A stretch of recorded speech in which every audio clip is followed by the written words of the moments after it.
soil health and water quality of working lands in the U.S. The results of the assessments are used to guide conservation program development and assist conservation planners in identifying high conservation need areas.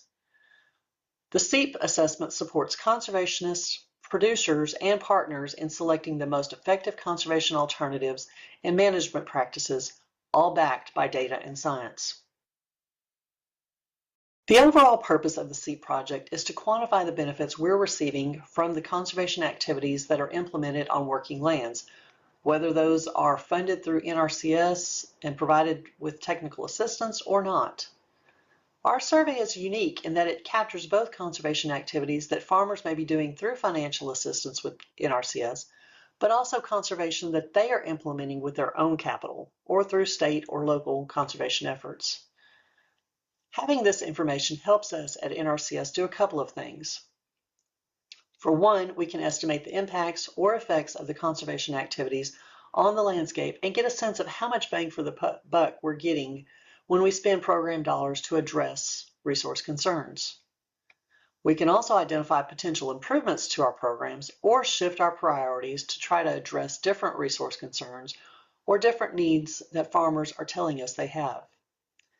We can also use this information to develop targeted and measurable goals for the future. For many of you, this may be the first time you've heard of SEEP, but actually it's been happening for more than 20 years now. It was initiated as a project in 2002 as part of the 2002 Farm Bill, with the main goal of providing additional accountability for the conservation program funding that was provided in the Farm Bill. At that time, we would often speak about things in terms of feet of a practice built or how many acres of this or that practice we've put on the ground, but rarely were we able to say things like, as a result of this $1 million of federal conservation program funding, we improved water quality by this amount, or we reduced sediment and nutrient losses from farm fields by this amount. And that's really the key to what we're trying to get at with the work that we do in SEEP. After the initiation in 2002, we were able to implement our very first SEEP survey from 2003 to 2006. That first assessment was a huge success, so we were granted funding to complete our second survey, the SEEP 3 survey, from 2015 to 2016. Between those two survey periods, we revisited a couple of special emphasis areas, such as the Western Lake Erie Basin and the Chesapeake Bay in 2011 and in 2012.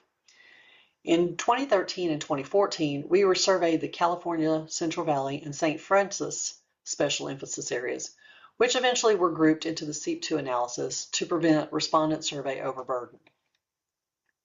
SEEP2 was the first time we had the ability to compare the results from two time periods, which allowed us to see the direction we were headed with various resource concerns. This also resulted in a redirection and reemphasis of some of our conservation efforts to better address water quality concerns. We are currently in the process of conducting our SEEP3 survey, which is being administered between 2024 and 2026, and will give us yet another decade of conservation practice data to compare over time. So why is SEEP so important? There are a couple of main reasons why we think that SEEP is important as a project, and why this survey and the data collection that you all are doing is so important.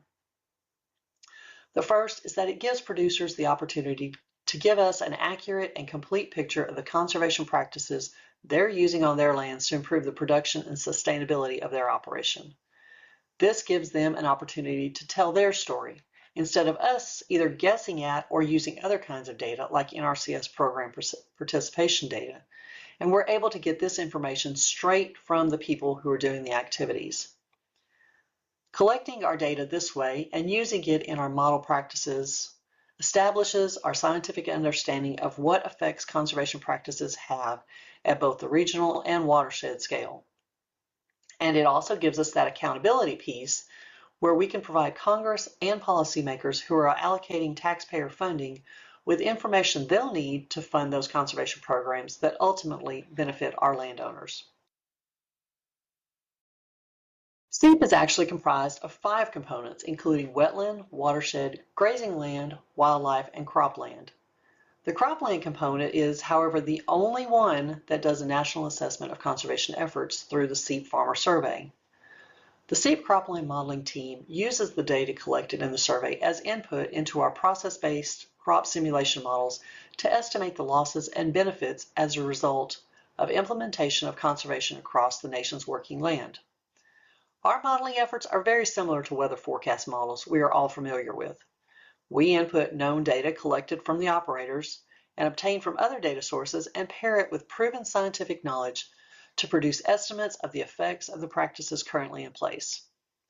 We then aggregate the results to the watershed, regional, or even national level to provide a report card of how well we are addressing our resource concerns and where we can improve our efforts.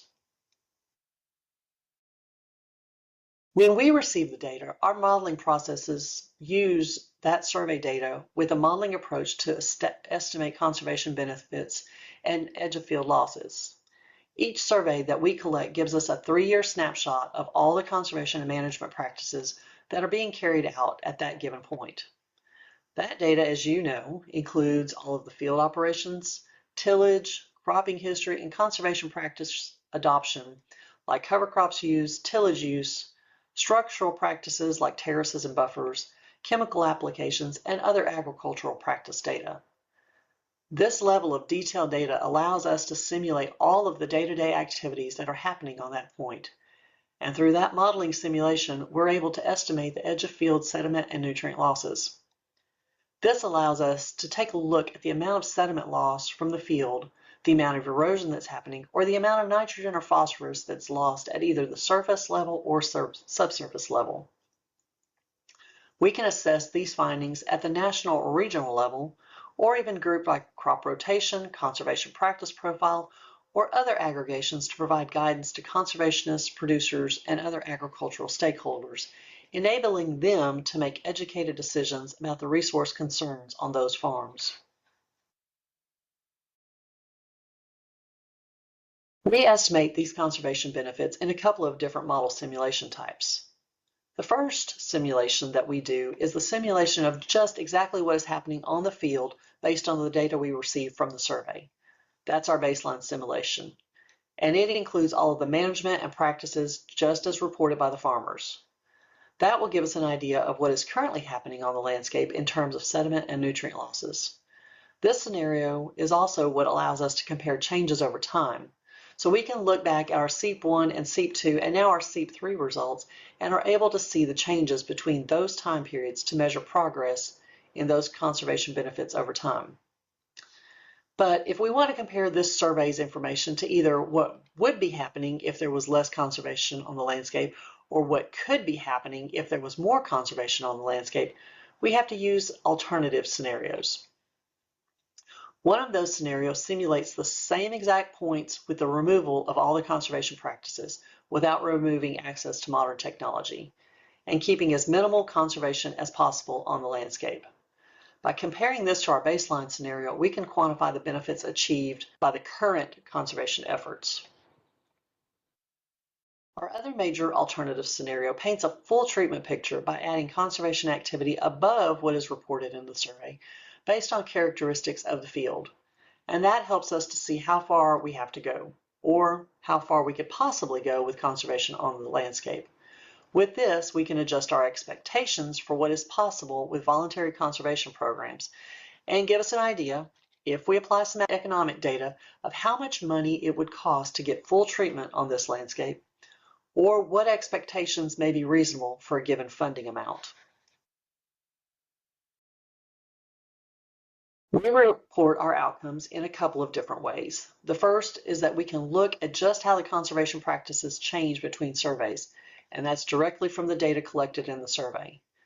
We can basically take those survey responses, and from that, without any modeling, we can report on structural practice and conservation tillage adoption. We can also report on things such as how many folks were using conservation crop rotations, how many acres use cover crops in their rotations. We also have information about irrigation, nutrient management, and manure application trends. We can get information about water sources or irrigation efficiency, and the application method, rate, and timing of fertilizers and manure. all directly from the survey. This information also helps us explain some of our modeling results. From our modeling results, we have an additional piece of information about how conservation adoption affects resource concerns. Resource concerns are what we call the different things that we're worried about along the landscape. Things like erosion, both wind and water, sediment loss at the edge of field, surface nitrogen loss, subsurface nitrogen loss, total phosphorus and soluble phosphorus losses, as well as soil carbon trends. Whether a field was gaining or losing soil carbon due to the management practices carried out on the field. SEEP findings are used in a variety of ways. Our different stakeholders are often looking for different things from the data we publish. Our cropland farmers might use the data to inform some of their on-the-ground decisions. One example of a way we were able to convert some of these findings into usable information for producers was by calculating the potential average fuel use savings when producers used no-till instead of conventional tillage. We estimated that there is about a 3.6 gallon per acre fuel savings when a producer transitions from conventional to no-till. And that's one piece of information that helps producers identify their bottom line and how conservation practices may influence that. Our NRCS stakeholders, which might include our state and county offices and our conservation partners, are using the data in a different way to help evaluate the outcomes associated with current conservation and guide future efforts and initiatives to maximize impact.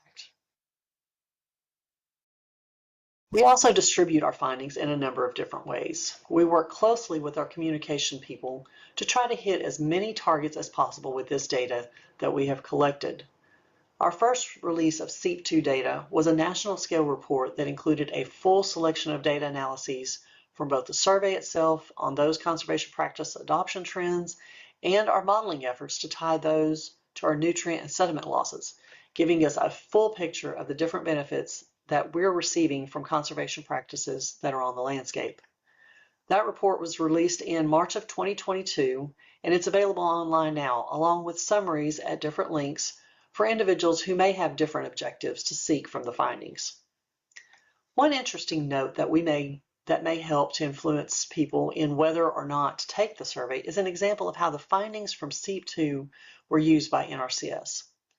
One of the findings from this survey was that even though we're doing really good with adoption of conservation tillage and other soil health practices like cover crops and conservation crop rotations, there was a decrease in incorporation of nutrients, possibly tied to the shift in adoption of conservation tillage over conventional tillage. As a result of that, there were more subsurface losses of nitrogen and phosphorus estimated for SEEP2 than there were for the SEEP1 time period. This finding directed a lot of attention back toward nutrient management for the agency, which led to the SMART Nutrient Management Program, which revitalized a push for those 4 R's of nutrient management, which include the right source, the right method, the right rate, and the right timing. Plus, we added the emphasis on the site-specific assessment of needs at a given site. So those were some emphasis areas that we weren't capturing previously that now have turned the course as a result of the data that we collected in our last SEEP survey. We're also distributing these findings in other ways, including a set of regional reports at the SEEP production region scale. We have also created state-specific resources that we share with our NRCS conservationists and other state agricultural agencies. And we have also combined the data that we have behind the scenes with other conservation planning data that can help NRCS conservationists target the areas in need of additional conservation measures and the acres that might be undertreated for specific resource concerns. We can pinpoint those on the map and help influence where funding goes across the country. These last couple of slides will touch on some points that will hopefully motivate producers to participate in the survey.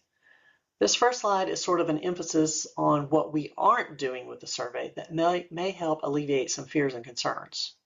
First, I want to reemphasize that, of course, our survey responses are completely confidential and that we will never be used on an individual basis or a way that an individual operator could be identified. It's also important to remember that NRCS is not a regulatory agency. Unfortunately, sometimes governmental agencies get lumped together as one big entity. But unlike other agencies like the Environmental Protection Agency, we are here for voluntary conservation and voluntary conservation alone. We're certainly not looking to point any fingers or catch bad actors. The data that we collect will never be shared or used in that way either. And finally, we're not in the business of selling anything. Of course, NRCS is in the business of selling conservation, but this survey is data collection alone. The data will be collected without any influence for any particular conservation objectives and without shame or judgment. Operators won't be contacted after the survey and asked to operate any differently. If folks are interested in NRCS benefits, you can certainly link them up with an NRCS local office, but we're not immediately passing that information back and forth to saying, oh, well, Farmer John didn't do so well this year, and maybe he needs to implement some conservation. That is not what we are doing with this survey. Some of the more positive, proactive reasons that could entice producers to participate in the survey include having a chance for them to tell their story.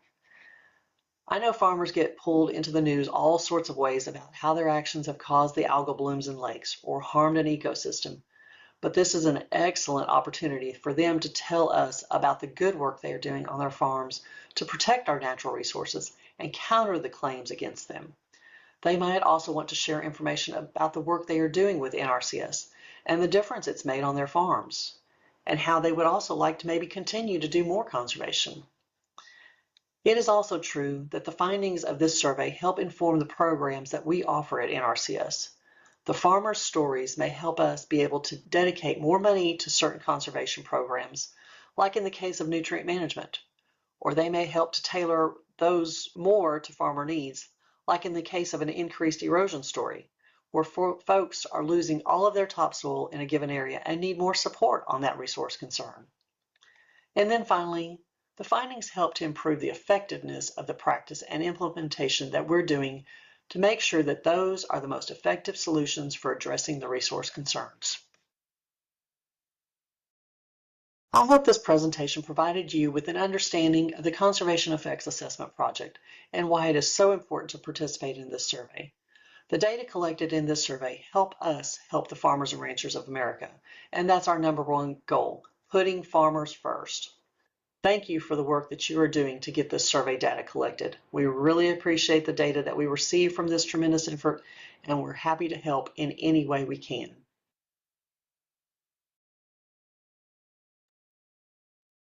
All right, thank you, Joseph, for sharing that. Before we move on to survey components, does anybody have any questions for Joseph?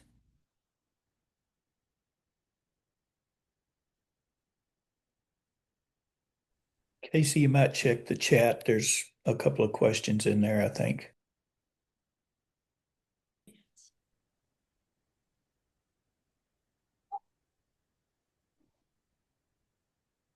Okay, the only question I see is, will we receive copies of the 2022 SEEP report to give to our producers? No, yeah. Go ahead, Jeff. You got this. Yeah, no, we won't be sending out the copies of that, but if any respondent asks for that, they should be able to find it online. And I don't know if Evelyn or Chris are available to point us to it, but that should be able to be Googled and found on NRCS's website. Yeah, I'll get that link and drop it in the chat. Thanks, Evelyn.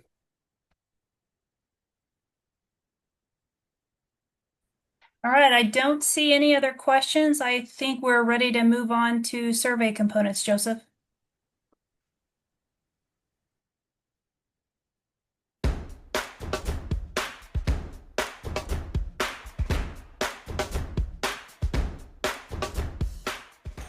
Hello, everyone. My name is Joseph Cook, and I'm here to talk to you about what tools you have at your disposal to conduct Phase 1 of the SEEP survey. Let's get started.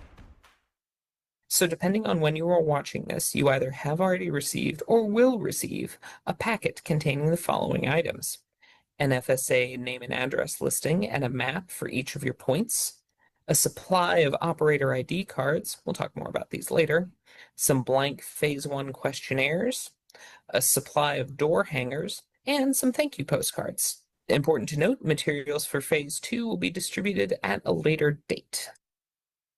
So, let's start off by talking about these FSA name and address listings. These are listings of all individuals who have registered that land with FSA in the last 2 years. This represents our best guess of who the operator is. Past experience has shown that this best guess is pretty good at identifying people who are associated with the land, but it's important that we get the operator of the land. Remember, our definition of operator is the person making day-to-day decisions about the land. You might have to do some detective work to ferret out who the operator actually is. So I can't really show you a picture of an FSA name and address listing because it's basically all PII. But one thing to note is that at the top of the sheet, you will find the state and county as well as the NRI point ID. Compare that point ID to the point ID listed on the map to make sure all the paperwork matches. So remember, some points may only have a corporation or an LLC or something like that listed. That's probably not the primary operator. We want to find out who is making day-to-day decisions for the land. Those of you who worked Phase 2 of SEEP know that that's a pretty intensive questionnaire. We need to identify the person best able to respond to that Phase 2 questionnaire, and that person is most likely the primary operator. To help you in this quest, keep an eye on the FSA name type column. OP means the person listed is who FSA has as the operator. OO means FSA has them listed as the owner-operator. OT is other, and OW is owner only. Likely OT and OW are not the primary operators. It is important to note that the person FSA has listed as the operator may not necessarily be the person making day-to-day decisions for the land. Us and FSA have different definitions for the word operator. Okay, let's move on a bit and talk about these operator ID cards pictured here. Operator ID cards are a business card size and have a unique 9-digit number. They are given to every operator, but important to note that no matter how many points an operator may have, they should only have one operator ID card. The purpose of these cards is to ensure that every operator only has 1 point selected for Phase 2. Using the operator ID cards is a simple 3-step process. Briefly stated, the steps are 1, give them the card, 2, record the number on the card, and 3, they keep the card. Let's break these down a little bit. So the first step is always to ask if the operator has already been interviewed for SEEP this year and thus already has an ID card. That this year bit is important since they may have been interviewed for last year's SEEP. Maybe they just have a really good memory. Step 2, each time you interview a new operator, that is an operator who does not yet have an ID card, you will give them a card and record that unique 9-digit number into the NRI screener website. We'll show what that looks like later. Make sure that number is saved in the screener. You can always retrieve it later from the screening website. Step 3, tell the operator to keep the card you present, to keep the card and to present it to any other enumerator, or maybe even you, when they are interviewed for a different point later.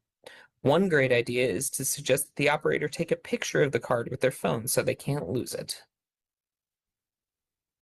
So these operator ID cards are pretty important. They're the only way we have to link multiple points to one operator.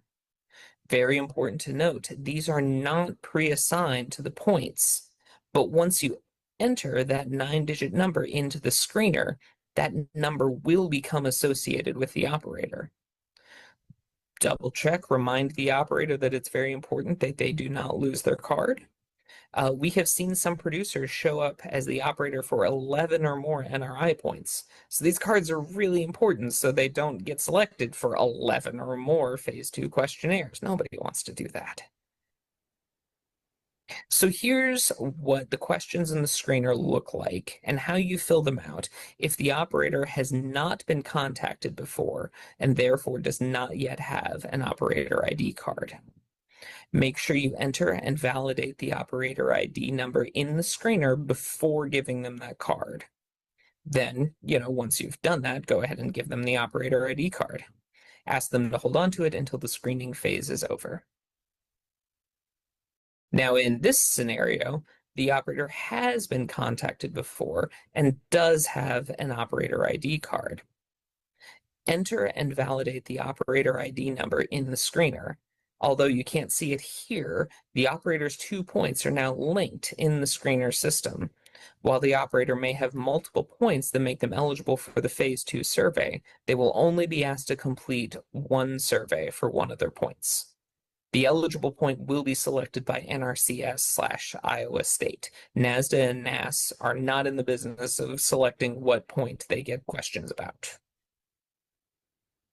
So while we're on the subject of the screener website, make sure you get in and practice on the Purple Trainer screening website until July 31st. On August 1st, this training website will close and only the White Production website will be available. So make sure you get your practice in before August. Okay, so how about these blank Phase 1 questionnaires? Well, these are a backup only, and they're just there in case you run into technical troubles in the field. Remember, all data needs to be entered into the screening website. These backup blank questionnaires should not be mailed anywhere. Okay, some important dates for you to keep in mind. Data collection takes place August 1st through September 26th. So now hopefully you have a good grasp of the tools you have available to complete SEEP Phase 1. Good luck out there.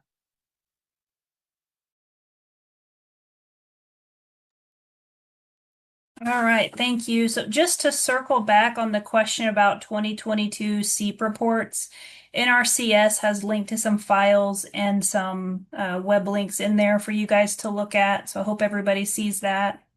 Does anybody have any questions for Joseph about survey components?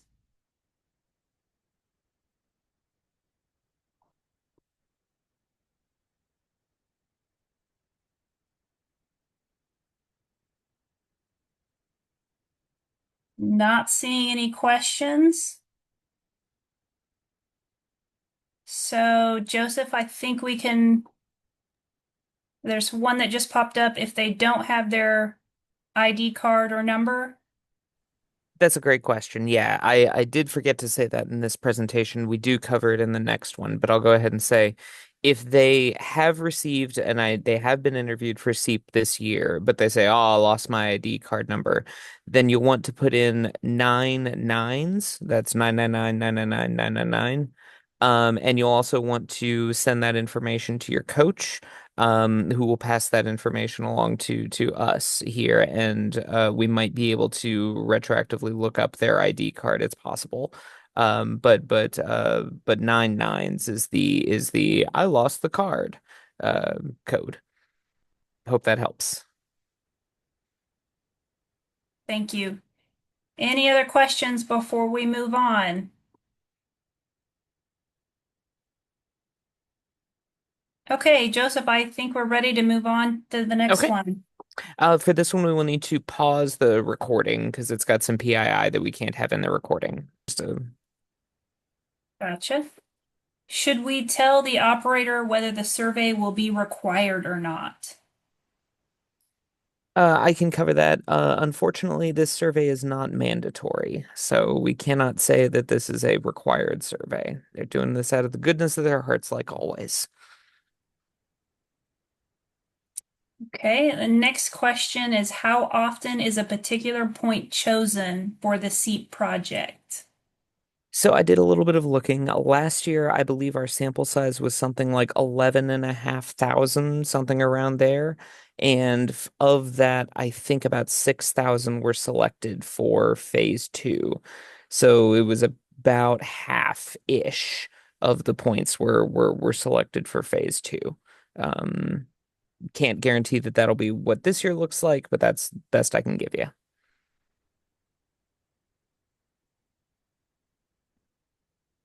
And then there's some questions about login. So, what's our username? People unable to get into the purple training due to the incorrect username. Your login info should be the same as your regular login. So if that is not working, please reach out to your trainer so we can make sure that you're able to get in there.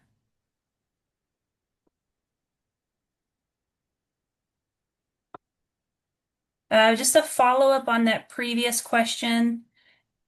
She actually meant, should we tell them they have been selected for the phase 2 survey? So not every single point that is eligible will necessarily be selected for phase 2. So you can say, my screener says that you will be eligible. It's possible I will be contacting you for phase 2 of this survey, but that's not a guarantee.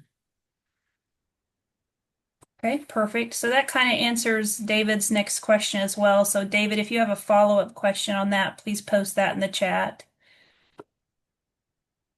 When we get out of a screener without completing it, will we lose data we have entered? I think if you just hit close point without hitting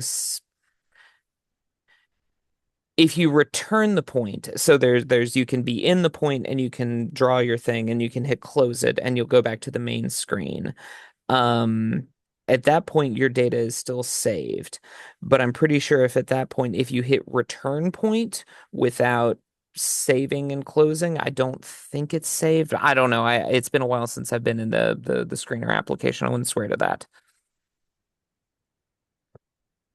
Okay, thank you. And then the last question I have in the chat is, are the same farmers from last year's SEEP going to be surveyed?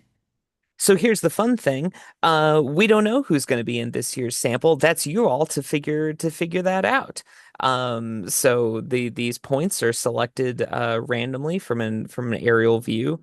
And they are spotted all across the country, and it's entirely possible that you will have people who were in last year who have another field selected this year.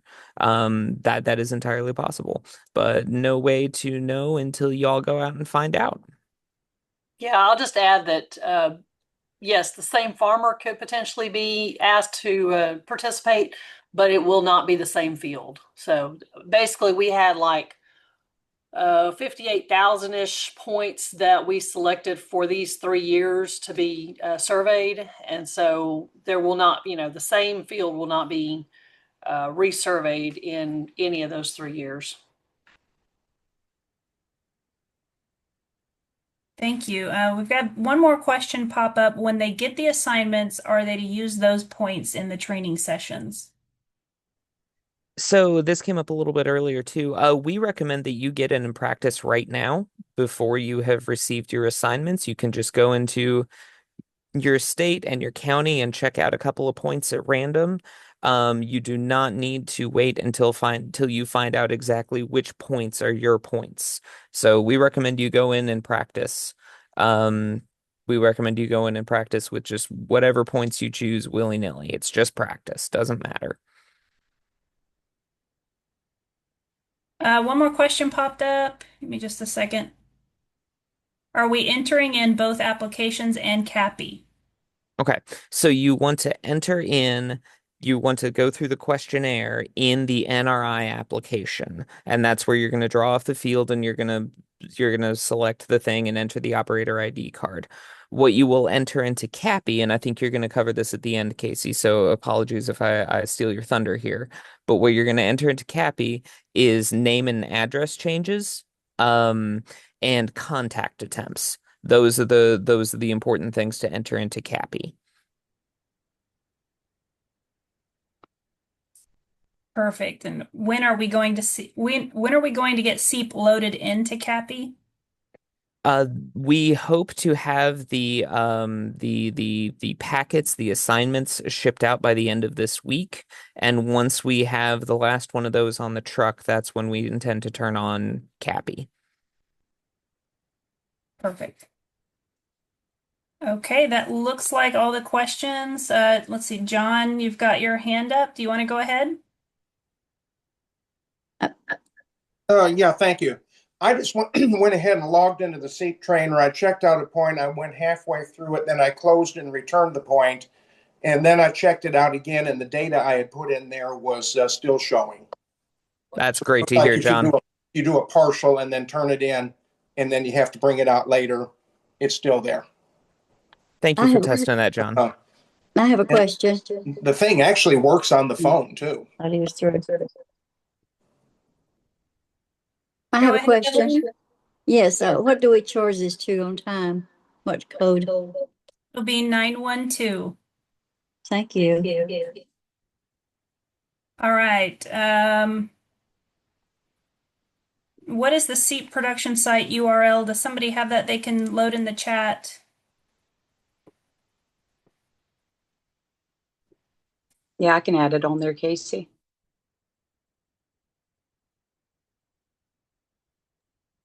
That would be perfect. Thank you.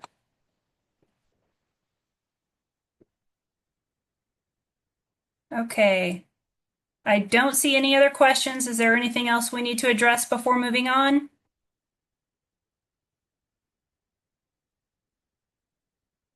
Okay, Joseph or Jeff, I think we're ready to move along.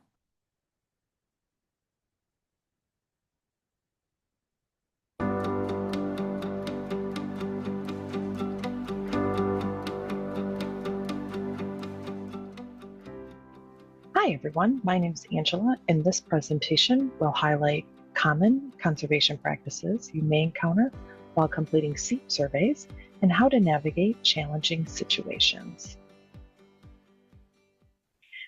First, we are going to start with field buffers and field filter strip, which are areas of permanent vegetation located within the field with a goal of directing and controlling water flow. Another conservation practice you may encounter are grassed waterways. And as you can see from the flashing arrow, grassed waterways will be found within the field with the goal of slowing and directing water. Joseph, I lost my video. I don't know if that's me or everybody else. Along the No, bottom mine's I gone think too. everybody. stream, I can't. river. Mine's gone too. The examples video are here. the tree buffer at the top Joseph and stepped the away grass for buffer just a at second. the I'm Mine's gone so too. sorry. And a riparian buffer is You'll be another right back conservation and we'll get it practice fixed many up. I'm benefits, sorry, everybody. providing habitat and Okay, controlling perfect. water. Thank you. Field borders, also known as windbreaks, establish around the perimeter of the field to control soil erosion from wind or water. The final conservation practice I will mention is terrace or strip cropping. That practice is commonly found in hilly areas or places where the slope of the land will lead to soil erosion. The crop plantings will follow the contour of the land. Now that we have discussed several conservation practices, Guys, we while will we're encounter waiting on new Joseph, transition we'll to just have to wait on him to stop and restart the field video. survey. So anybody wants to stand up and Example stretch or is something one like that, of the please feel Western free to. We'll Ridge just have to wait on him to stop the in the video. United States. The purpose of the survey is to allow NRCS to determine land management and conservation practices used in these areas. The first situation we will discuss is continuous conservation cover, such as CRP. The respondent tells you the selected field marked with the X is enrolled in CRP for at least the last 3 years. Following the routing in the NRI application, this field is not planted to a crop, the field is not idle land. In answering these questions in the NRI application for the CRP field will mark the point to be ineligible for follow-ons. Changing that situation slightly. Yeah, and what sorry, happens everybody. when We will the field get this cropped as soon as within he the steps last back. 3 years, then was enrolled in CRP? You. Follow the same NRI application screener question routings as the previous situation, where the field was enrolled in CRP for all 3 years.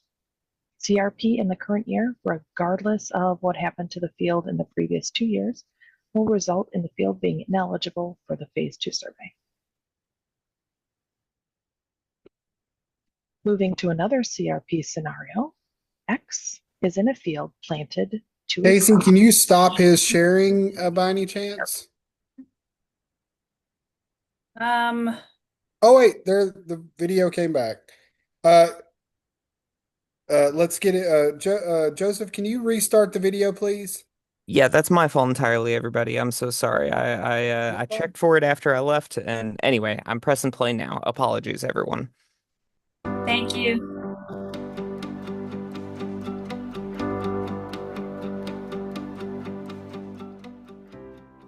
Hi everyone, my name is Angela. In this presentation, we'll highlight common conservation practices you may encounter while completing SEEP surveys and how to navigate challenging situations. First, we are going to start with field buffers and field filter strip, which are areas of permanent vegetation located within the field with a goal of directing and controlling water flow. Another conservation practice you may encounter are grassed waterways. And as you can see from the flashing arrow, grassed waterways will be found within the field with the goal of slowing and directing water. Riparian buffers will be found along the body of water, stream, river, lake. The examples here are of a tree buffer at the top and a grass buffer at the bottom. And a riparian buffer is another conservation practice with many benefits, such as providing habitat and controlling water movement. Field borders, also known as windbreaks, establish around the perimeter of the field to control soil erosion from wind or water. The final conservation practice I will mention is terrace or strip cropping. That practice is commonly found in hilly areas or places where the slope of the land will lead to soil erosion. The crop plantings will follow the contour of the land. Now that we have discussed several conservation practices you may encounter, we will transition to lessons learned from previous SEEP screening surveys. The SEEP sample is designed to provide coverage of cultivated fields in the United States. The purpose of the survey is to allow NRCS to determine land management and conservation practices used in these areas. The first situation we will discuss is continuous conservation cover, such as CRP. The respondent tells you the selected field marked with the X is enrolled in CRP for at least the last 3 years. Following the routing in the NRI application, this field is not planted to a crop, the field is not idle land, and answering these questions in the NRI application for the CRP field will mark the point to be ineligible for follow-ons. Changing that situation slightly, what happens when the field cropped within the last 3 years, then was enrolled in CRP? Follow the same NRI application screener question routings as the previous situation, where the field was enrolled in CRP for all 3 years. CRP in the current year, regardless of what happened to the field in the previous 2 years, will result in the field being ineligible for the Phase 2 survey. Moving to another CRP scenario, X is in a field planted to a crop adjacent to the field is CRP. Where is the field boundary drawn? What is included? Let's look at this situation from different angles. The first case we're going to look at is the NRI point. The X falls in the field planted to a crop. Adjacent CRP field is separated by a ditch that cannot be crossed by equipment. In this example, the conservation practice on the left is separated from the cropped field on the right by this large impassable ditch. When this happens, the CRP and cropped field are clearly separated and should be treated individually. In this situation, the field boundaries should be drawn around the selected crop field in the ditch or bank buffer. Case 2 is the same two fields as we just discussed, only the opposite field is selected. The NRI point falls in the CRP field. The adjacent crop field, separated by that same ditch, cannot be crossed and accessed by equipment.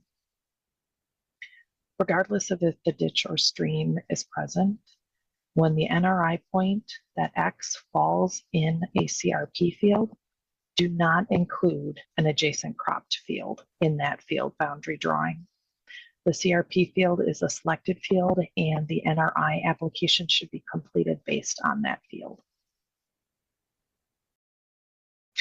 Another slight change to that scenario where the selected field is planted to a crop and the CRP is in the adjacent field. And note, there is nothing separating them. They're right next to each other.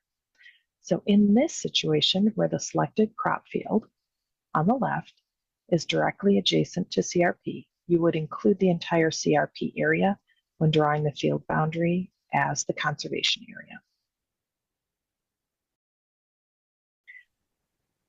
Yet another slight variation on the adjacent conservation areas where the selected field crop is separated from CRP by another conservation area, such as a tree-lined windbreak.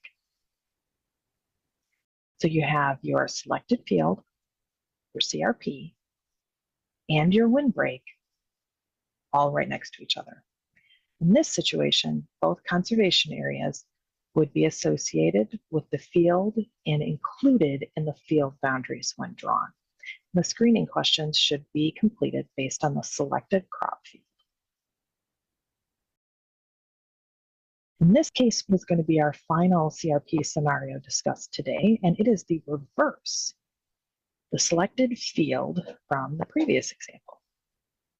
The selected field of CRP is separated from a crop field by a conservation practice, that windbreak. If the selected field, where X marks the spot, is CRP, answer the NRI application questions as we have previously discussed for CRP. Moving to a new conservation area practice, riparian buffers. In this example, the riparian buffer is that vegetative area located along the river or stream, and the NRI point has fallen in it. So let's take a look at that area closer. In this situation, the area you want to reference with the respondent, because the X falls clearly in that riparian buffer, is the riparian buffer. Answer the questions based on the riparian buffer only. That's what you want to include in any boundary drawings. And again, that riparian buffer is considered continuous conservation cover, so think CRP, and the point will be ineligible for phase 2. What happens if the NRI point falls in a field adjacent to the riparian buffer? So a slight twist on what we just talked about. In this situation, the buffer is considered conservation area associated with the field and would be included when you draw the field boundary. And the screening questions will be answered based on the selected crop field. So far, we have discussed conservation areas adjacent to the selected field. What happens when the respondent identifies a conservation area that is close but not adjacent to the field? If there is a conservation area that is identified by the respondent and you are unsure how to include it or to exclude it, include it. And then follow up explaining the situation in a comment.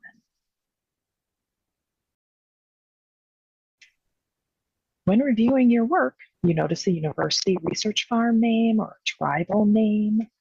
Remember, this survey is area-based, and your goal is to find the respondent that manages and operates the land marked by the X. All operator and owner types are eligible to participate in the survey. Regardless of the operator type, complete the screener based on the selected field. Now is a good time to note a small number of selected fields were not on record with FSA. These records did not generate a FSA listing sheet. NASS staff researched a best contact. That information will be in CAPI. If you find an aerial image without an FSA listing, check CAPI for the contact information. This will be a rare occurrence. Most enumerators will have an FSA listing to reference for every aerial image. Now we are moving on to pastures. When the NRI point is in a field that was planted to a perennial crop and used as permanent cropland pasture, only grazing, never cut for hay. You'll identify that field as pasture and complete the screener. The example on the screen is going to define as permanent pastures since the field was not tilled, planted, and harvested on a regular basis. What happens if they occasionally cut the pasture for hay? The respondent tells you they only plan to pasture that field just to graze livestock, but on occasion they have harvested for hay. The last time was 3 years ago. You should consider this permanent pasture. That is how they are managing this field, and complete the screener questions accordingly. Let's discuss another twist on the pastured field. The NRI point landed in a field that was planted to winter wheat in the fall. They planted that wheat intentionally to have the land for livestock to graze in the spring. Once the cattle were done grazing, the field was planted to another crop. What do you do? This point would be considered cultivated cropland because it was planted for the 2025 crop year, even though it was only grazed. This is an intended planting and grazing decision as part of a planned crop rotation. You would complete the screener, mark the field as a field planted to wheat. What happens when the X falls in idle land? The respondent could plant a crop but does not. If there is no crop in the current year or all 3 years, the field is considered idle. Complete the screener questions for an idle land field. The field containing the NRI point, so X marks the spot, includes multiple crops. Think of it as the east half was corn and the west half was hay. Should the crop that the X falls on be drawn as its own field? When you encounter multiple crops in the same field, how do you proceed? First, identify if the crops are considered in the same field by the operator. The boundary you draw should represent how the operator manages that field. It is possible to draw the boundary around both crops or one crop. You need to follow the respondent's lead. Note, when you come back for the follow-on phase 2 survey, you are going to complete that survey for the crop that has the majority of the field or the most cultivated crop. So you would choose a row crop or small grains over hay as an example. Center pivot fields refer to a field where the irrigation system makes a circle as it goes around the field. If you encounter this type of field, first identify where the X landed. Did it land in the circle or in a corner or other area outside the circle?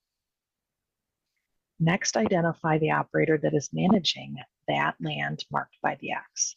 It's possible that farmer A farms the circle and farmer B farms the corners, and you are looking for the operator that is managing the crops planted in the area marked by the X.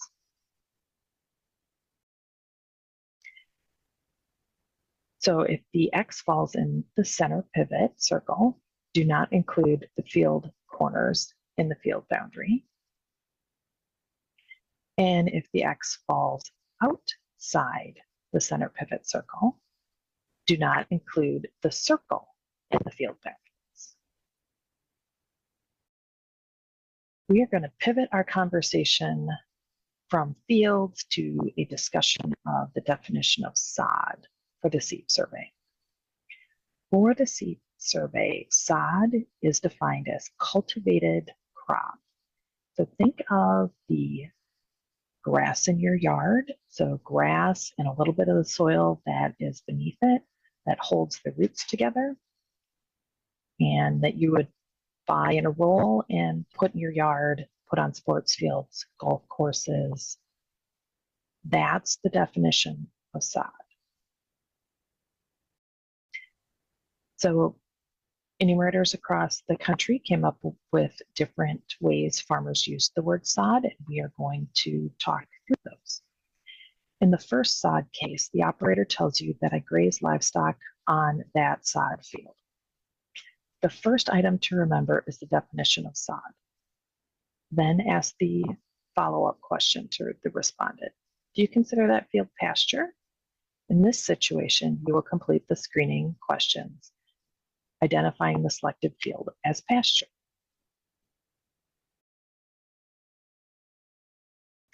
A slight change again to the definition of sod across the United States is producers tell you that the field is sod through NRCS, and this could be two situations. They have a CRP or an EQIP contract, which requires a specific grass species being planted. Those fields are not managed and harvested as described in the sod definition given previously. Another scenario where a farmer could be planting sod through NRCS would be a grass waterway or other erosion control effort within or adjacent to the field. And if the point lands in that conservation area, answer the screening questions for that conservation area, similar to if the point landed in a riparian buffer. The bottom line I want you to take away is with a little probing and a follow-up question to verify the situation. If the producer indicates sod as the crop and use the enumerator, remember the definition of sod being more the grass and turf industry. Just remember, complete the screener based on what you identify is happening in the field.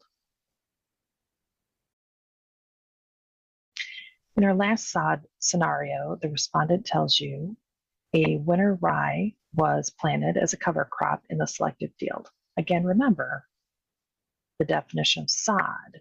It's grass and the part of the soil beneath that is held together by its roots. If the farmer is planting cover crops as part of a crop rotation, screen the field as cropland. When you return for phase 2, you can probe and identify the actual cover crop that was planted and complete the survey for that field. All right, my takeaway messages. I want you to review your aerial images before you start your interview. Consult your coach if you are unsure how to proceed. Find the operator for the selected field. Be curious. Ask follow-up questions. And remember that SEEP focuses on cultivated cropland. So when the data collection is done, NRCS will combine the information from the SEEP Farmer Survey and the NRI database, which contains information about soils and climate, to create a picture of the environmental and management conditions associated with the selected fields. Conservation practice benefits will then be estimated using environmental models, and these models will aid in estimating the reduction in soil erosion and nitrogen, phosphorus, and pesticide runoff from each sampled field. That information is combined with data from other sampled fields to produce an estimate of the impact specific conservation practices have for an area or a watershed.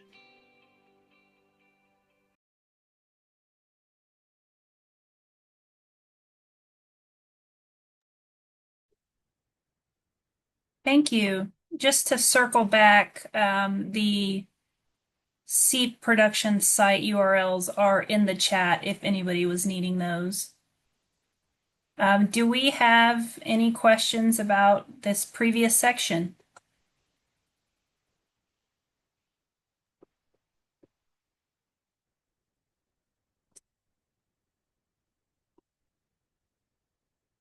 John Keller, go ahead.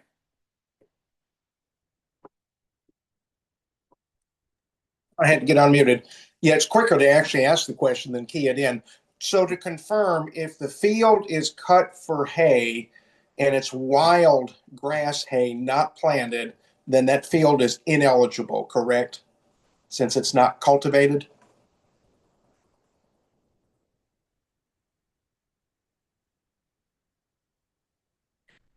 Joseph or Jeff, do you guys want to take that question?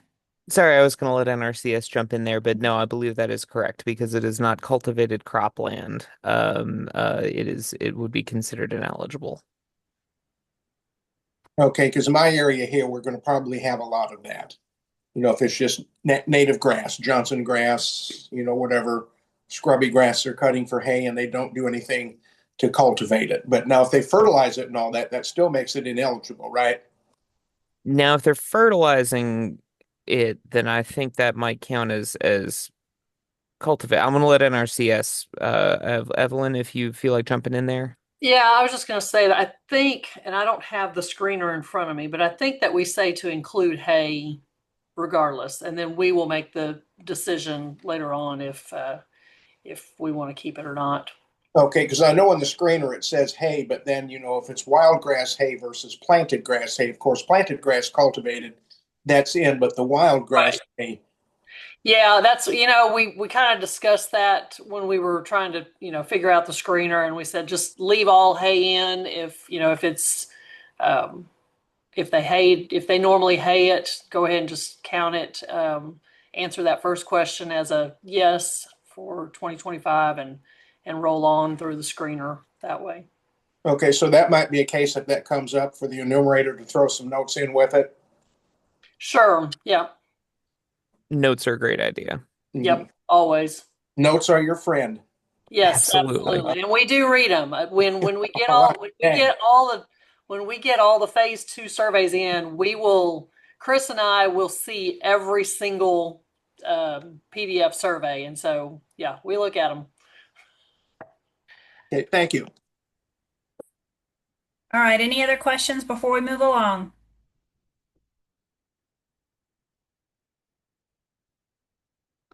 Joseph, I'm not seeing anything, so if you want to go ahead, I think we're ready.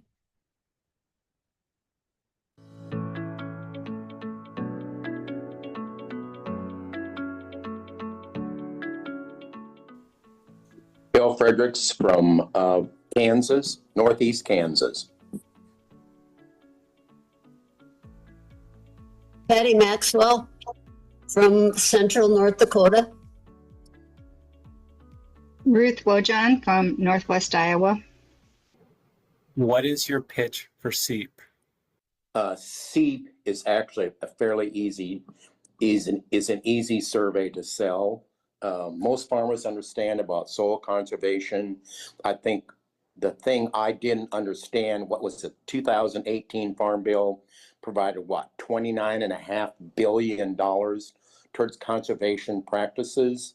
So I think that's a figure you can use. So you say, what did we get for the $29.5 billion we gave to farmers? NRCS, this is an NRCS project, and they want to see if there has been changes in the way you farm, the way you put on fertilizer. It is for the NRCS. It is part of a longer survey. And then when we get to the phase 2, I try and explain that this is your way of letting them know that you are responsible with your chemicals you use. You do care about conservation. You are using the practices you should be using within, you know, economic reason, because some of these programs are expensive for you to use, and we just want, this is your way to show that you are being responsible. Otherwise, they just assume you're using full rates and tilling up everything you can till up.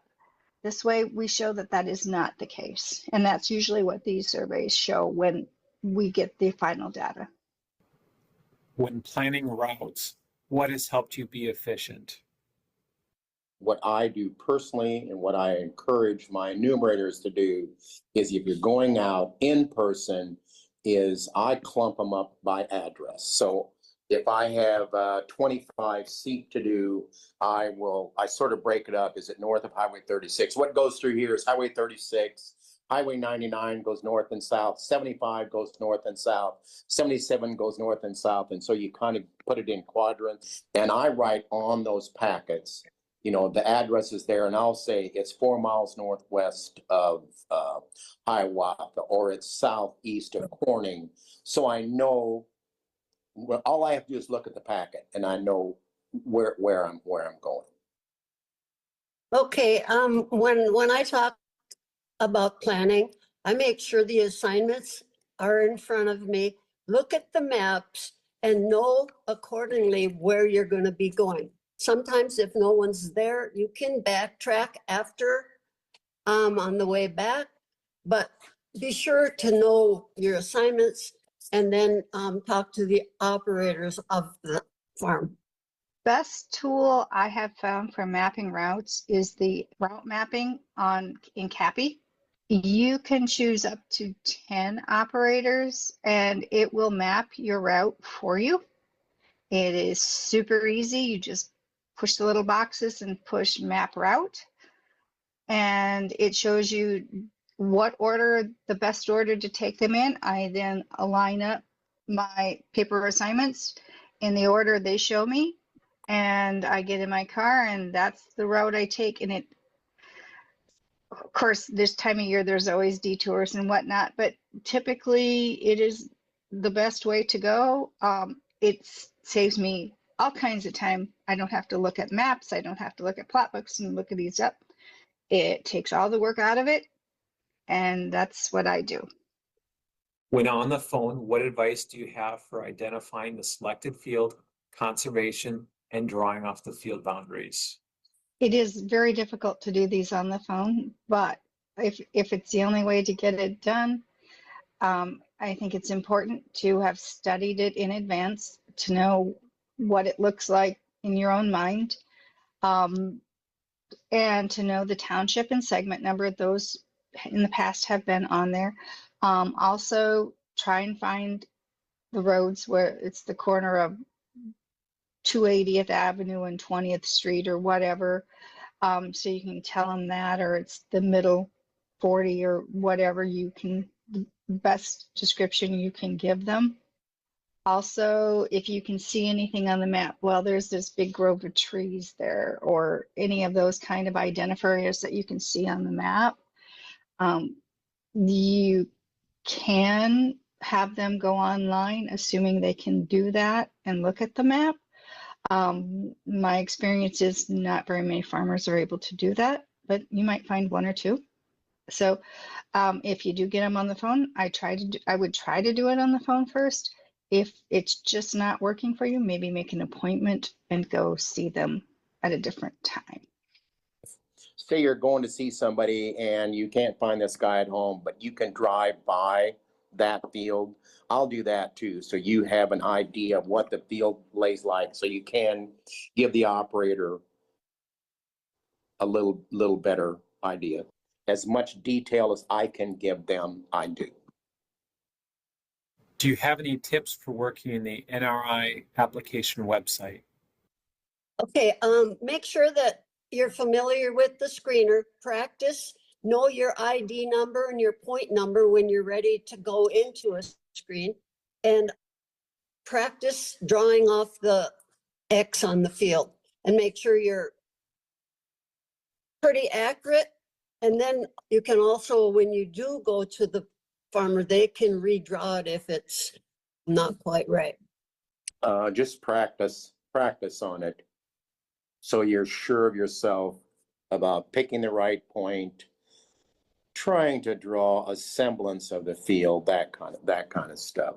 But I think if you just go there several times and actually do it, it's not it's not a fearsome thing. My biggest thing is take your time.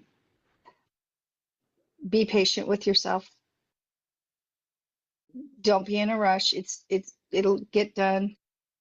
Make sure you have the right point. Sometimes laying the iPad down on the desk or some solid surface is a little more helpful than trying to do it up in the air. Use a stylus. How do you convey that you might be coming back for phase 2? Someone will be coming back later and ask more extensive questions. And if they want me to expand on that, I will. Okay, I make sure to explain to the producer that we will be coming back in person to talk about the cropping histories, fertilizer applications, etc. on that field, because it will be a little bit longer than the phase 1 that we did.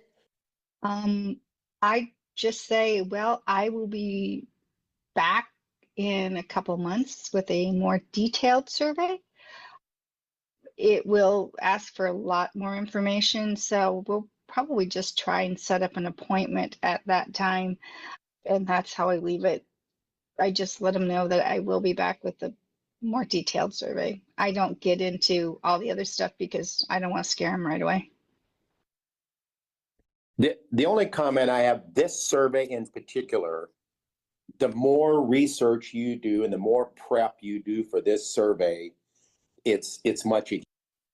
Well, I think phase 1 is a lot easier than phase 2. I mean, because basically, like we've said, you're just trying to identify the operator of the field. Either you are, and then you're going to, get the little bit of other information, which is nothing. And if they're not, then you're going to have to see if they know who is. If they don't, you're going to have to do some more research. But that's the most important thing in this part. Be confident in what you're doing, not just going and knocking on the door and then not knowing what you're doing. If you know the survey, you can sell it. No, I bring cookies and caramel rolls, and that always breaks the ice. I used to tell people that farmers would sell their soul for a 12-pack of Bud Light. So I know, and when they came out with John Deere beer, gosh, if we could have gave them that, we'd have had them right there.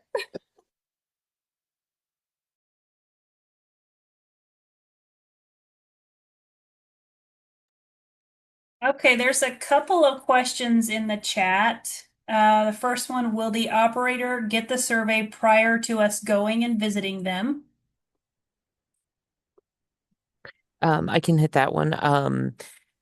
A pre-survey letter has been sent out to them, I understand, and that pre-survey letter can be found on NASDA.org. I will remind you, it was sent to, again, I said it, our best guess as to who the operator is. So it's entirely possible you get out to the field and you'll find out that that person that we sent the pre-survey letter to is not the actual day-to-day decision-making operator of that land. But anyway, that is what they will have received. They will have not received a copy of the phase 1 screener questionnaire or anything like that, just a pre-survey letter. Thank you. The second question, can you text aerial photos to an operator on the phone without any PII on it, showing the roads to verify location? So that question did come up in an earlier training, and we were told that as long as there's no PII, like you said, but don't forget that NRI point number that's like 010205 or whatever, that is considered to be PII. So make sure that is not included in the picture that you text.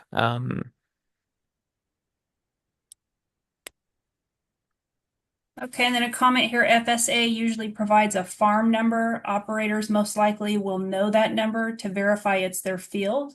Okay, that's good information. What are the start and end dates for both phases again? Casey, I think you're going to cover that in a second, but I'll go ahead and say phase 1 is from August 1st to September 26th. The dates for phase 2 are not decided, but they are usually going from like November to February, I think is what it was last year. Okay, thank you, Joseph. And I think the pre-survey letter that was sent, do you know when they sent that letter? I do not know when they sent that letter. It would have been within the last couple of weeks, I would assume, but I do not have that information. Okay.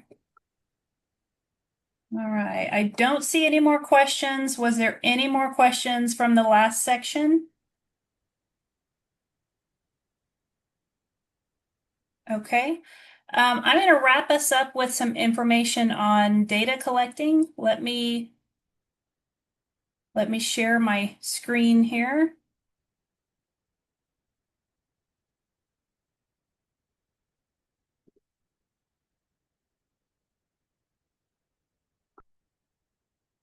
Okay, does everybody see my slide pre-data collection prep?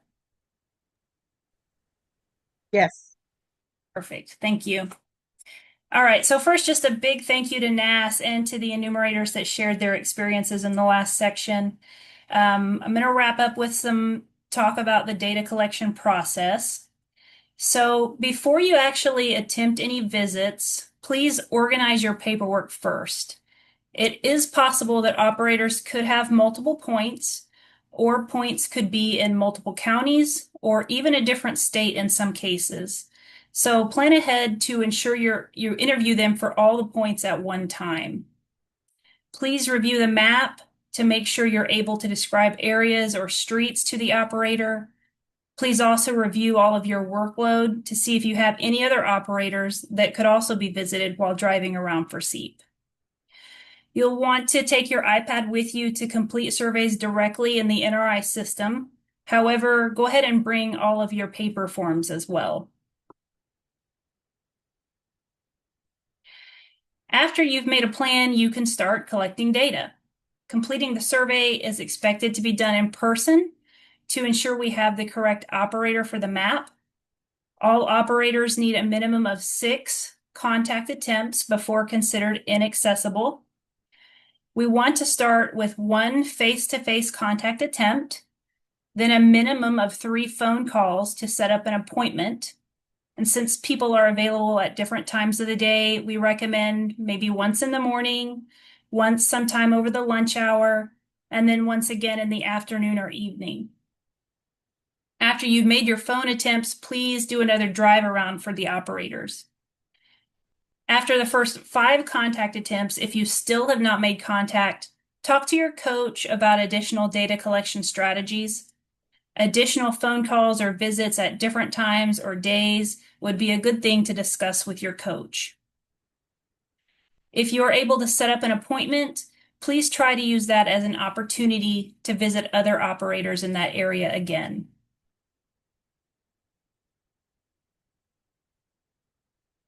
When you plan to make visits to operators, we know it isn't always possible, but please plan to visit at least 5 operators in a single trip. Take time beforehand to plan your route and group your operators together, SEEP and other surveys if you can.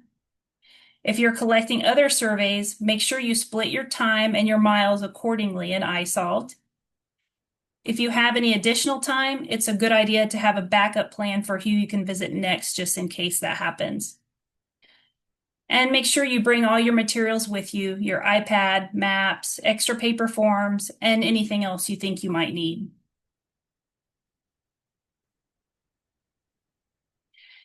If you need additional contact information for an operator, please first attempt looking up the operator on truepeoplesearch.com.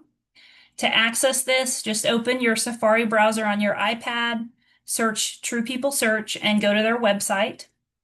If that doesn't work and you still need additional assistance, there will be a lookup on the NASDA regional webpage. We'll need your email contact information and the state and POID numbers. You can submit up to 5 POIDs on these requests, and if you need more than that, you can submit multiple forms. Please don't submit any PII on these forms. The operator will be looked up, and any new contact information will be emailed to you.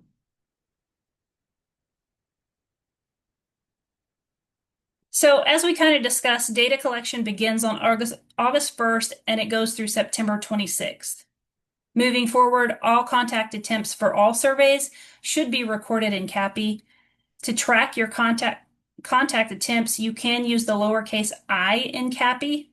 You will enter the date, time, and notes for each attempt. If you're not sure how to do this, please reach out to your trainer. We are expecting at least 3 contact attempts by September 1st. Once again, we know life happens, so please make sure you are in communication with your manager if you have any concerns about the timeline. If you don't have 3 attempts by September 1st, the manager could look at reassigning records to make sure we stay on our timeline track. Managers will track this based on CAPI contact attempts, so you must enter your contact attempts in CAPI.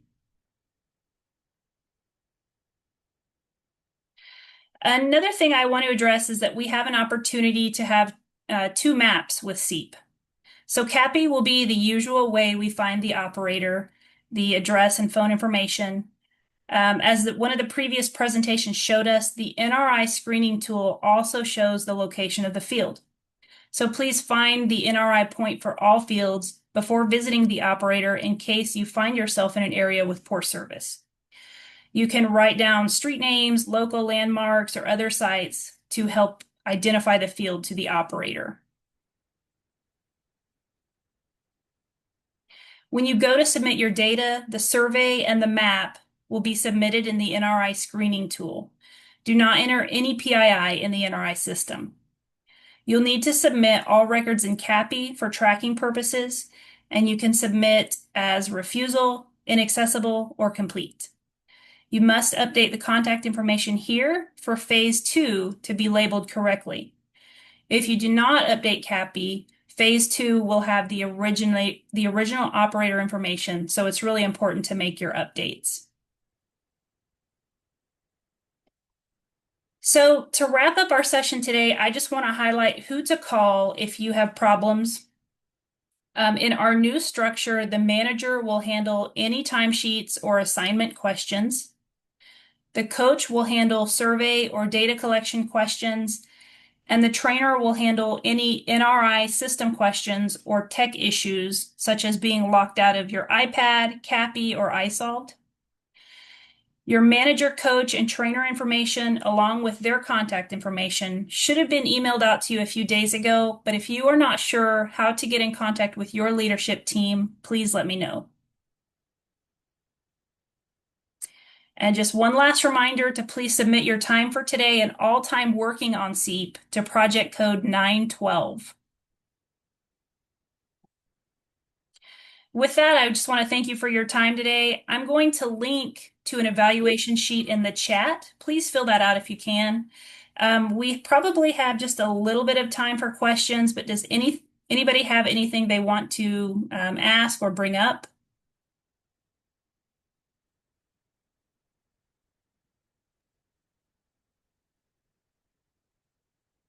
Casey, I put it in the chat, but the information entered into CAPI, that should only be contact attempts and then address and contact changes. Is that correct?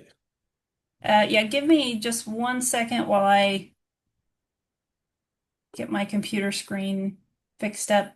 Debbie, do you want to take that question possibly? Yes, CAPI is going to be used, as you mentioned, for all your CAPI contact attempts. And you must submit every single record in CAPI after you do your NRI with any contact information updates. I like saying this when for those who don't know, I was a NASDA coordinator in Iowa last year. And if someone wants to call and say that phase 2 had the wrong contact information, it was because CAPI was not updated. You have to update CAPI to ensure phase 2 has the correct information on it. Okay, so yes, every record needs submitted in CAPI. Do you also want to take the question if an operator has a point in a different state than their region? How will they know that?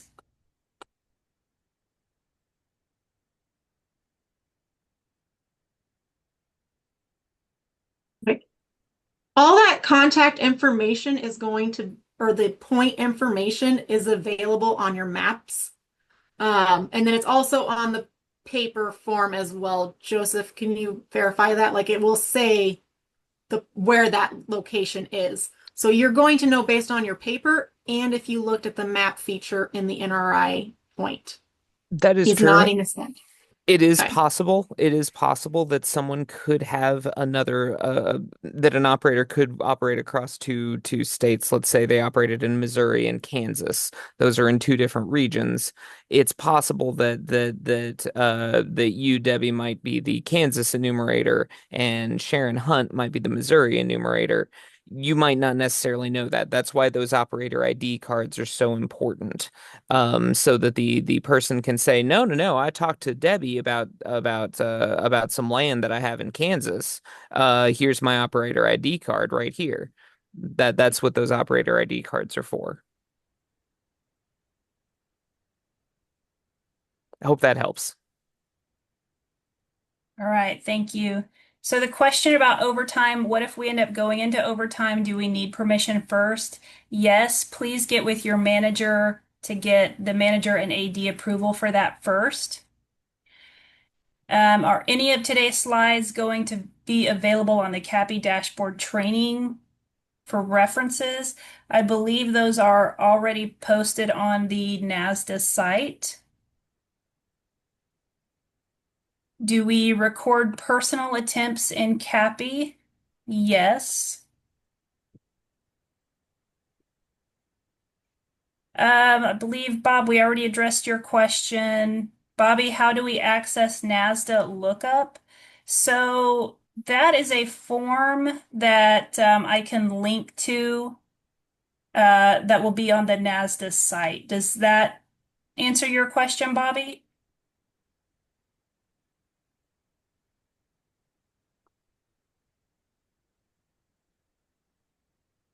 Okay, Connie, will this be available for us to review the Zoom meeting? Yes, it will also be posted on the NASDA website.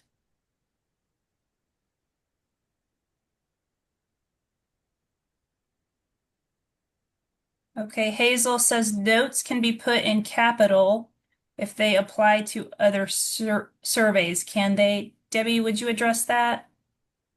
I think you're meaning CAPI, the notes to be put into CAPI. One of the hard parts with this is SEEP is a different frame. So if you add a comment to SEEP, it is not necessarily going to relate to if that operator was in, let's say, an ag survey or a hogs in September. So if you have a record and in September or even August, you have a match with another survey to it, please make sure you put the comments on both records to ensure that it goes on with SEEP and it stays permanently attached to them for our regular list surveys. Perfect. So yeah, I think maybe CAPI is auto-correcting to capital in some of the comments. Debbie, I hope that addresses your question as well. Yeah, the project code for today is 912 for today's training, and then every time you're working on SEEP surveys, 912.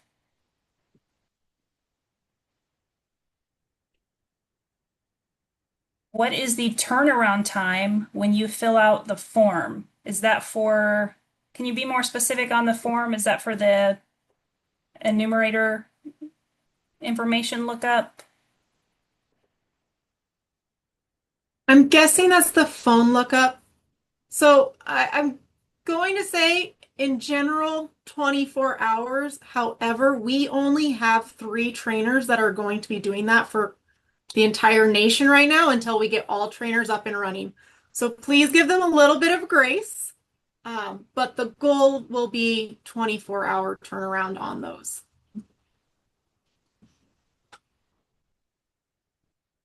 Right. And will the survey matches be put in when we start on August? I believe the answer is yes, but we're hoping a little bit before. I guess I'll refer to the NAS team. However, if it has a match with an August survey, those would be on if they did any coordination between it. But please remember, we're going based on points and connecting it to FSA data. We're not necessarily going to guarantee that all those matches are going to be there. It could be a different operator. So please note we will try, but that does not mean that every single person that is in SEEP that has an August or a September survey is going to be matched properly because we are looking at different frames. I will I also got jump in Steven to and chime in. Yeah, well, Debbie, you covered it really well. They are different frames, which means coordinating across the different POIDs is exceptionally difficult. And we would have to do it name by name. And to be perfectly fair, that's a lot easier to do on an iPad with 20 names as opposed to our system that will have 20,000 names or more. So, yeah, we appreciate the challenge that presents to you all as enumerators, but unfortunately, this does kind of put the ball in your court. I have a question. Can you hear me? Yes, go ahead. Yeah. Can we still complete the 2-hour the SEEP screening training?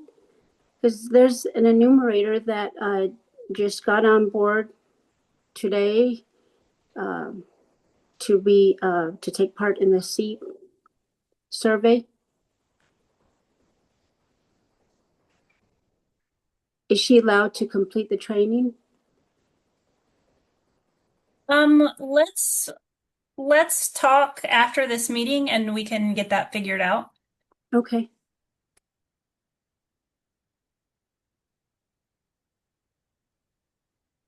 So the next question, where do we record the communication attempts? I think that's already been covered. Do you need more clarification for that, Sue? Let me know.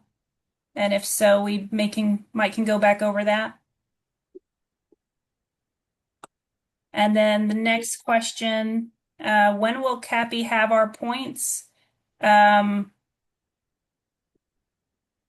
hoping by August 1st, but Joseph, do you have a date for that or an idea? we intend to turn CAPI on just as soon as the last packets are made up and shipped out. The goal for that is this Friday, the 25th. So hopefully by Friday, in a perfect world, you should be able to see your points on CAPI. If not, then I would hope early next week. Okay, perfect.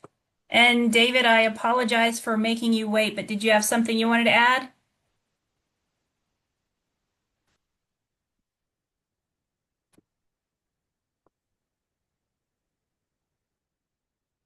I think you're muted. It says you're not muted, but we can't hear you. How about that? There you go. Okay. So folks who are still signing up, when you go to sign up, you're going to sign up under the old region that you're in. So if you're in Arkansas, Louisiana, or Mississippi, you should have signed up under the Delta region. If you're under Mountain, so that would be Arizona, Colorado, New Mexico, and Utah. And then Texas and Oklahoma, you'd be signing up under Southern Plains. So if you got an email saying that you were denied access, that was the reason why you signed up under the wrong region. And if you saw that, if you got an email from me and you say, hey, this guy's in Nebraska, what's he doing for? We're working this survey all across the country. So I'm one of the stats working the survey. So is Joseph. So if you see got some strange looks about the email, that's why it's, that's where they're coming from, and that's why you got it. All right, thank you. There's one more question in the chat. How many points would one get? That just depends on your area, Debbie, so we don't know yet, but we hope to know very soon. I will say your assignments were made by your old supervisor, the supervisor that you had under the old structure. They made these assignments several months ago. I don't remember exactly when we did this, but. All right, perfect. So we're about 15 minutes over. If there's any other questions, get with your manager or get with me so we can get that figured out. But I think that concludes the presentation for today. If you'll go back in the chat, you can see my link to the evaluation. So please fill that out if you have time. But that's pretty much it. Thank you guys for your time and thanks for jumping on. I hope everybody has a great evening.